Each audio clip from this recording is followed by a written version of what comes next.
ಸುಖ ಜೀವನಕ್ಕೆ ಸೂತ್ರಗಳು. ನಾವು ಯಾವಾಗಲೂ ನಮಗೆಲ್ಲ ತಿಳಿದಿದೆ ಎಂದೇ ಅಂದುಕೊಳ್ಳುತ್ತೇವೆ. ನಮಗೆ ತಿಳಿದಿರುವುದೇ ನಿಜ ಎಂದುಕೊಳ್ಳುತ್ತೇವೆ. ನಮ್ಮ ಅಭಿಪ್ರಾಯಗಳನ್ನು ಎಲ್ಲರಿಗೂ ಗೌರವಿಸಬೇಕೆಂದು ಬಯಸುತ್ತೇವೆ. ಬೇರೆಯವರು ಹಾಗೆ ಯೋಚಿಸುತ್ತಾರೆಂದು ನಾವು ಅಂದುಕೊಳ್ಳುವುದೇ ಇಲ್ಲ. ಎಂದಿನಂತೆ ಯೋಚಿಸದೆ ಬೇರೆಯವರ ಅಭಿಪ್ರಾಯಗಳಿಗೂ ಬೆಲೆ ಕೊಡುತ್ತಾ ಬನ್ನಿ. ಆಗ ಅವರೇ ನಿಮ್ಮನ್ನು ಗೌರವಿಸುತ್ತಾರೆ. ನಿಮ್ಮ ಮನಸ್ಸಿನ ಬಾಗಿಲನ್ನು ತೆರೆದಿಟ್ಟು ನೋಡಿ. ಹೊಸ ಗಾಳಿಯನ್ನು ಆಹ್ವಾನಿಸಿ. ವಿಮರ್ಶೆ. ಯಾರಾದರೂ ನಿಮ್ಮ ಬಗ್ಗೆ ವಿಮರ್ಶೆ ಮಾಡಿದರೆ ನಿಮಗೆ ಬಹಳ ಕೋಪ ಬರುತ್ತದೆಯಲ್ಲವೇ? ಮೈ ಉರಿದು ಹೋಗುತ್ತಿದೆಯಾ? ಅವರ ಮುಖಕ್ಕೆ ಹೊಡೆಯುವಂತೆ ಏನಾದರೂ ಹೇಳಬೇಕೆನಿಸುತ್ತಿದೆಯಾ? ಹಾಂ, 1 ನಿಮಿಷ ತಾಳಿ. ಆ ವಿಮರ್ಶೆಯಲ್ಲಿ ನಿಜವಿದೆಯಾ ಇಲ್ಲವಾ ಎಂದು ಯೋಚಿಸಿ. ಅದರಲ್ಲಿ ನಿಜವೇ ಇದ್ದರೆ ನಿಮ್ಮ ಬಗ್ಗೆ ತೋರಿಸಿಕೊಟ್ಟದ್ದಕ್ಕೆ ನೀವೇ ಒಂದು ಥ್ಯಾಂಕ್ಸ್ ಹೇಳಬೇಕು. ಹೇಳಿಬಿಡಿ. ನಮ್ಮ ಲೋಪಗಳು ನಮಗೆ ತಿಳಿದರೆ ನಾವದನ್ನು ತಿದ್ದುಕೊಳ್ಳಬಹುದಲ್ಲವೇ? ಅದರ ಬಗ್ಗೆ ಇತರರು ಏನೆಂದುಕೊಳ್ಳುತ್ತಿದ್ದಾರೆ ಎಂಬ ಬಗ್ಗೆ ಯೋಚಿಸಬೇಡಿ. ಅದರ ಅಗತ್ಯವಿಲ್ಲ. ಸರಿಯಾದ ಸಮಯ. ಒಮ್ಮೊಮ್ಮೆ ನಿಮಗೆ ಅನಿಸಬಹುದು, ಆವಾಗಲೇ ನಾನೊಂದು ಸೈಟು ಕೊಂಡುಕೊಂಡಿದ್ದರೆ ಇದುವರೆಗೆ ಒಂದು ಮನೆ ಕಟ್ಟಿಸಬಹುದಾಗಿತ್ತು. ಇದೇ ರೀತಿ ಇನ್ನೂ ಹಲವು ಸಂಗತಿಗಳು. ಅಂದು ಹೀಗೆ ಮಾಡಿದ್ದರೆ ಇಂದು ನಾನು ಹೇಗಿರುತ್ತಿದ್ದೆ ಎಂದು. ಅಂತಹ ಯೋಚನೆಗಳನ್ನು ಮಾಡಲೇಬೇಡಿ. ಇಂದು ನಾವು ಏನು ಮಾಡುತ್ತಿದ್ದೇವೆ ಎಂಬುದನ್ನು ಯೋಚಿಸಿ ವರ್ತಮಾನದಲ್ಲಿರಿ. ಭೂತ ಭವಿಷ್ಯ ಕಾಲಕ್ಕೆ ಹೋಗುವುದು ಬೇಡ. ವರ್ತಮಾನ ಕಾಲದಲ್ಲಿ ಏನೇನು ಮಾಡಬಹುದು, ಹಿಂದಿನ ಕೆಲಸವನ್ನು ಇಂದು ಮಾಡಬಹುದೇ ಎಂದು ಯೋಚಿಸಿ ಮಾಡಿ. ಇಂದಿನದ್ದನ್ನೇ ಯೋಚಿಸುತ್ತಾ ಕುಳಿತುಕೊಳ್ಳಬೇಡಿ. ಇಂದು ಮಾಡುವುದನ್ನು ಮರೆಯಬೇಡಿ. ಮರೆತು ಹೋಗಿದ್ದಕ್ಕಾಗಿ ಕೊರಗಿ ಪ್ರಯೋಜನವಿಲ್ಲ. ಮುಂದೆ ಅದನ್ನು ಹೇಗೆ ತಿದ್ದುಕೊಳ್ಳಬಹುದು ಎಂಬುದರ ಕಡೆ ಗಮನ ಕೊಡಿ. ಅದೃಷ್ಟ. ಈ ಪ್ರಪಂಚದಲ್ಲಿ ಕಷ್ಟ ಸುಖಗಳು, ಲಾಭ ನಷ್ಟಗಳು ಯಾವುವು ಮನುಷ್ಯನಿಗೂ ತಪ್ಪಿದ್ದೇ ಇಲ್ಲ. ಸದಾ ಒಳ್ಳೆಯದೇ ಆಗುತ್ತಿರಬೇಕೆಂದರೆ ಅದು ಸಾಧ್ಯವಿಲ್ಲ. ಜೀವನದಲ್ಲಿ ಹೆಚ್ಚು ಕಡಿಮೆ ಆಗುತ್ತಿರುತ್ತದೆ. ಅವನ್ನೆಲ್ಲ ಎದುರಿಸಲು ಕಲಿಯಬೇಕು. ಇದು ನನ್ನ ಅದೃಷ್ಟ, ಇದು ನನ್ನ ದುರಾದೃಷ್ಟ ಎಂದು ಕೊರಗುತ್ತಾ ಕೂಡಬೇಡಿ.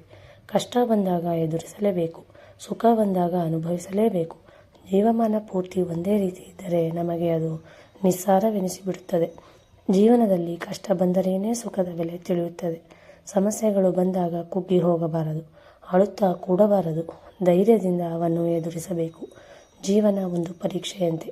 ಪರೀಕ್ಷೆಗೆ ಹೇಗೆ ತಯಾರಿ ಮಾಡುತ್ತೇವೋ ಹಾಗೆಯೇ ಕಷ್ಟಗಳನ್ನು ಎದುರಿಸಲು ತಯಾರಿ ನಡೆಸಬೇಕು, ಗೆಲ್ಲಬೇಕು. ಆಸೆ. ಮನುಷ್ಯನ ಆಸೆಗೆ ಮಿತಿಯೇ ಇಲ್ಲ. ಒಂದರ ನಂತರ ಒಂದು ಬೇಕೆಂಬ ಆಸೆ ಇದ್ದೇ ಇರುತ್ತದೆ. ಹಾಗಾಗಿ ನಿಮ್ಮ ಆಸೆಗಳು ಒಂದು ಮಿತಿ ಹಾಕಿಕೊಳ್ಳಿ. ನಮಗೆ ಬೇಕಾದ್ದು ಬೇಡದ್ದು ಎಲ್ಲದರ ಬಗೆಗೆ ನಿರೀಕ್ಷೆ ಬೇಡ. ನಮಗೆ ತೀರಾ ಅವಶ್ಯಕವಾದುದು ಯಾವುದೋ ಅದನ್ನು ಬಯಸಿ ಸಂಪತ್ತು ಗಳಿಸಬೇಕೆಂದು ಆಸೆ ಪಡಬೇಡಿ. ಅದಾಗಿ ಬಂದರೆ ಅದೃಷ್ಟ, ಇಲ್ಲವಾದಲ್ಲಿ ಅದಕ್ಕಾಗಿ ಅಡ್ಡದಾರಿಗಳನ್ನು ತುಳಿಯುವುದು ಬೇಡ. ಹೆಚ್ಚು ಸಂಪತ್ತು ಇಟ್ಟುಕೊಂಡಿರುವುದರಲ್ಲಿ ಸಂತೋಷವಿರುವುದಿಲ್ಲ. ನಾವು ಹೆಚ್ಚು ಆಸೆ ಪಡೆದೇ ಇರುವುದರಲ್ಲೇ ಆನಂದವಿರುತ್ತದೆ. ಬೇರೆಯವರಿಗೂ ಅವಕಾಶ ಕೊಡಿ. ಯಾವ ವಿಷಯದಲ್ಲಿಯೇ ಆಗಲಿ ಮೊದಲು ನೀವು ಮಾತನಾಡದೆ ಬೇರೆಯವರಿಗೆ ಮಾತನಾಡಲು ಅವಕಾಶ ಕೊಡಿ. ಅವರೇನು ಹೇಳುತ್ತಾರೋ ಕೇಳಿಕೊಂಡು ನಂತರ ನಿಮ್ಮ ಮಾತು ಹೇಳಿ. ಅವರು ಹೇಳುವುದನ್ನು ಕೇಳುವುದು ಚೆನ್ನಾಗಿ ಅರ್ಥ ಮಾಡಿಕೊಳ್ಳಲೆಂದೇ. ಎಷ್ಟು ಅವಶ್ಯಕವಿದೆಯೋ ಅಷ್ಟೇ ಮಾತನಾಡಿ. ಅನಾವಶ್ಯಕವಾದ ಮಾತುಗಳು ಬೇಡ. ಪ್ರಯತ್ನ ಬೇಕು.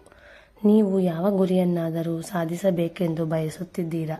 ಆದರೆ ಅದು ಖಂಡಿತ ತಾನಾಗಿ ನಿಮ್ಮ ಬಳಿಗೆ ಬರುವುದಿಲ್ಲ. ನೀವು ಅದನ್ನು ಸಾಧಿಸಬೇಕು. ಯಾರು ಬರುತ್ತಾರೋ ಏನು ಮಾಡುತ್ತಾರೆ ಎಂದು ಕಾಯುತ್ತಾ ಕೂಡಬೇಡಿ. ಅದರಿಂದ ನಿಮ್ಮ ಸಮಯವೂ ವ್ಯರ್ಥವಾಗುತ್ತದೆ. ನಮ್ಮ ಗುರಿ ಸೇರಲು ನಮ್ಮಿಂದ ಸಾಧ್ಯವಾ, ಅದನ್ನು ಹೇಗೆ ಸಾಧಿಸಬೇಕು ಎಂದು ಸರಿಯಾಗಿ ಪ್ಲ್ಯಾನ್ ಮಾಡಿಕೊಂಡು ಅದನ್ನು ಸಾಧಿಸಲು ಹೊರಡಿ. ಪ್ರಯತ್ನ ಮಾಡಿದರೆ ಸಾಧ್ಯವಾಗದಿರುವುದು ಯಾವುದೂ ಇಲ್ಲ. ಸಾಧನೆಗಳು. ಜೀವನದಲ್ಲಿ ಅಂದುಕೊಂಡಿದ್ದನ್ನೆಲ್ಲ ಸಾಧಿಸಲು ಸಾಧ್ಯವಾಗದೆಯೂ ಹೋಗಬಹುದು. ಕೆಲವು ವಿಷಯಗಳನ್ನು ನಾವು ಏನು ಮಾಡಿದರೂ ಬದಲಾಯಿಸಲಾರೆವು. ಆ ಸತ್ಯವನ್ನು ತಿಳಿದುಕೊಂಡು ನಿಮ್ಮ ಕೈಯಲ್ಲಿ ಎಷ್ಟು ಸಾಧ್ಯವೋ ಏನು ಸಾಧ್ಯವೋ ಅದನ್ನು ಮಾಡಿ.